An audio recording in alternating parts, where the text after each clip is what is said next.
Hemos propuesto en esta Asamblea Legislativa durante ya varios años, varios meses, que se le quite impuesto a los alimentos, por ejemplo, o se le quite impuestos a los medicamentos, por ejemplo, también. Entonces, por un lado, se le está dando beneficios fiscales a aquellos que tienen más posibilidades, que tienen más capacidad económica, y no hay una explicación clara de cómo eso va a traer inversión. No es automático. En sí hay otro tipo de medidas como la seguridad jurídica, como el respeto a las leyes, a la institucionalidad, que también son incentivos aún mayores para la atracción de inversiones. Como le mencionaba también, se menciona y se dice que es para que las remesas no paguen renta, pero como le digo, hasta donde recuerdo, las remesas no pagan renta. No, las remesas no pagan renta. Las remesas no pagan renta.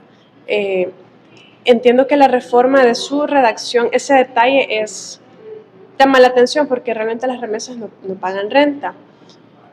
No está explicitado en ningún lugar que no pagan, pero tampoco está explicitado que sí lo hacen, ¿verdad? Pero yo creo que lo más importante es que aquí lo que estamos leyendo es un intento de esta administración de atraer más dinero a la economía del país, de manera que haya más depósitos en los bancos. Y ya sabemos por diferentes medidas que se han tomado acá y el cierre de los espacios para acceder a financiamiento, que el gobierno de El Salvador está financiándose con los dineros del sistema financiero nacional. Entonces me parece que es una medida para atraer más dinero o capitales hacia el país, aumentar los depósitos en los bancos y que eso pueda darle un espacio más para financiarse con la deuda que permite hacerlo con el mercado nacional.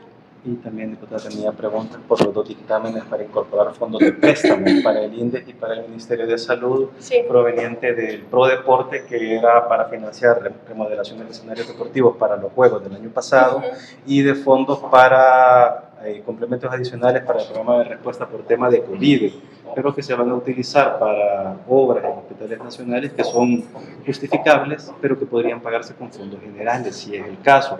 Entonces quisiera saber qué le dice a usted ese tema, que lo que se está incorporando son fondos que no se ejecutaron en el plazo que se había estipulado. Sí, es bien claro de la ejecución de diferentes presupuestos que hay un problema de capacidad de ejecución. No sabemos si falta capacidad o es otra cosa. Y eso habrá que determinarlo en su momento.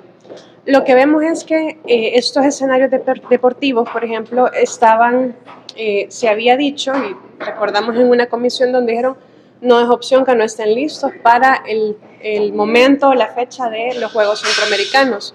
Y fue evidente el hecho que no estaban listos. Es más, aún se siguen, después del evento de Miss Universo, y hoy día aún se siguen remodelando, se siguen haciendo trabajos sobre estos. Y El Salvador, el pueblo salvadoreño merece tener escenarios deportivos dignos, escenarios deportivos que potencien justamente el deporte en nuestro país, pero también merece el pueblo salvadoreño tener transparencia. Y este tipo de proyectos en el INDEC están reservados. Entonces, ¿qué fue lo que pasó? ¿Por qué no se terminaron de ejecutar a tiempo? ¿Falta de capacidad o otras razones? No lo sabemos. La única manera de saberlo es a través de la información. Y la única manera de que los salvadoreños puedan tener ambos derechos, ¿no? El derecho al deporte, el derecho a la actividad física, el derecho a la cultura y a la vez el derecho a saber qué hace el gobierno con su dinero, no están peleados. Y la forma es no poner en reserva este tipo de información. Y en el caso de los fondos que vienen de los préstamos por COVID, diputada, no sé qué valoración tiene, tomando en cuenta toda la deuda que se adquirió en el contexto de la pandemia, porque estamos hablando que ese año a la gestión presidencial se le autorizó adquirir 3.000 millones de dólares en deuda. O sea, hubo varios préstamos, varias ejecuciones, varias remodelaciones, la construcción del Hospital de Salvador, pero obviamente llega un punto en que toca empezar a pagar. A estas alturas, por ejemplo, este año hay un préstamo de esos obtenidos en el contexto de la pandemia, por lo que en este año hay que pagar 50 millones solo en intereses y todavía no se ha abonado nada a capital. Entonces, ¿qué valoración tiene del monto de deuda que se contrajo en ese momento para enfrentar la pandemia y en qué situación nos deja eso ahorita para enfrentar nuestra situación fiscal? Sí, todas las deudas hay que pagarlas tarde o temprano, ¿verdad? Obviamente durante la pandemia hubo necesidades extraordinarias que el país tenía que cubrir y de forma urgente, pero también tuvimos situaciones que fueron señaladas por la misma CICIES, que luego fue expulsada del país, ¿no? Donde se había hecho un mal uso de los fondos públicos en el marco de la pandemia. También en los fondos de préstamo vemos que ya pasaron alrededor de 2 años de la pandemia y muchos meses desde la finalización oficial de la pandemia, y aún este préstamo sigue prorrogándose en su ejecución, de manera que no se terminó de utilizar para todo aquello que era necesario en ese momento. Entonces, en ese momento quizás se usaron fondos propios, se usaron fondos que se tenían a disposición con menos controles para compras públicas, y ahora se están utilizando estos fondos y se van llevando poco a poco, pidiéndole a la entidad financiera que vaya prorrogando la vigencia de ese contrato.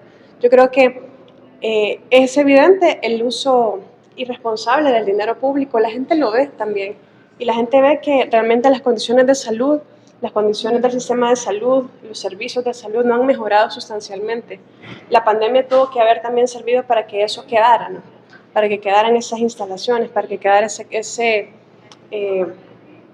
capacidades instaladas, pero la mejora no ha sido sustancial. Bueno, no soy única en mi partido, ¿no? Soy en ese momento la única diputada del partido, pero el partido como tal ha iniciado un proceso también de evaluación del proceso electoral, un proceso de escucha de nuestros candidatos y candidatas para transitar, para que todos aquellos que quieren continuar en el proyecto político y que quieren seguir aportando a este proyecto político que tiene mucho futuro, tiene mucho potencial, que está en crecimiento, puedan seguir desde un liderazgo político y social.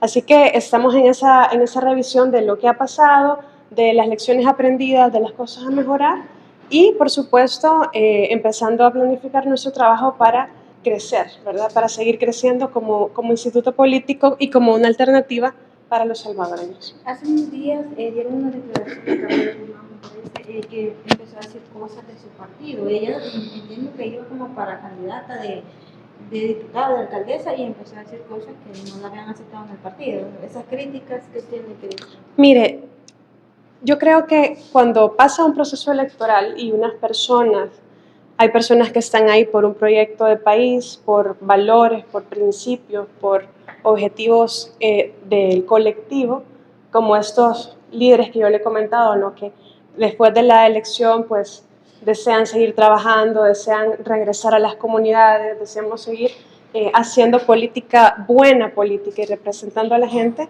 Se nota, ¿no?, quién está por un proyecto, digamos, de país, y quienes, cuando hay más bien son intereses particulares los que se tienen, simplemente surgen esos sentimientos de enojo, de rabia, ¿verdad? Y las instancias del partido, si hay alguna queja, si hay algún tipo de denuncia, han estado abiertas desde el primer momento que hemos tenido elecciones internas, que hemos tenido otros procesos. Así que ahí están, ¿verdad? Yo creo que hablar solamente en las redes sociales y decir una cosa y la otra no tiene una trascendencia o no tiene seriedad si no se activan las instancias pertinentes.